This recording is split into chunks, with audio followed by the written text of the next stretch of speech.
స్వస్తిక్ అన్న గుర్తు ఎక్కడేదంటే లక్ష్మీదేవి అమ్మవారు.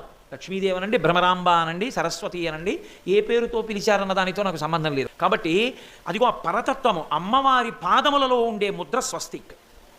ఆ స్వస్తిక్ పరమమంగళప్రదమైనటువంటి గుర్తు. అందుకే వరాహ పురాణంలో పద్మావతీదేవి కనబడితే నారదుడు ఆవిడ చెయ్యి చూసి జ్యోతిష్యం చెప్తూ ఓ మాట అంటాడు, పాణి పద్మదళాకారవు పాదవుతే స్వస్తికాయుతవు అన్నాడు. నీ పాణి అరిచెయ్యి చూస్తే పాణి పద్మదళాకారవు, పద్మదళం ఎలా ఉంటుందో అలా ఉంది. పాదవుతే స్వస్తికాయుతవు, నీ పాదముల యందు స్వస్తిక్ గుర్తుంది, కాబట్టి నువ్వు భగవంతుడికి ఇల్లాలు అవుతావు అన్నాడు. స్వస్తిక్ మంగళప్రదమైన గుర్తు. అది కేవలము సనాతన ధర్మమునకు మాత్రమే చెందినది. అందుకే పెళ్లిలో మధ్య పట్టేటటువంటి బట్ట మీద ఇక ఏది వ్రాయడానికి అధికారం లేదు. ఒక్క స్వస్తిక్ గుర్తు మాత్రమే వేయమని సాక్షాత్తుగా కారణజన్ములైనటువంటి వేద పండితులు వ్యాఖ్యాన గ్రంథాల్లో వ్రాశారు. ఒక్క స్వస్తిక్ గుర్తు తప్ప ఏదీ వ్రాయకూడదు. అది అగౌరవపరిచినట్టు ఏదైనా రాస్తే దాని మీదని. అంత గొప్పది స్వస్తిక్.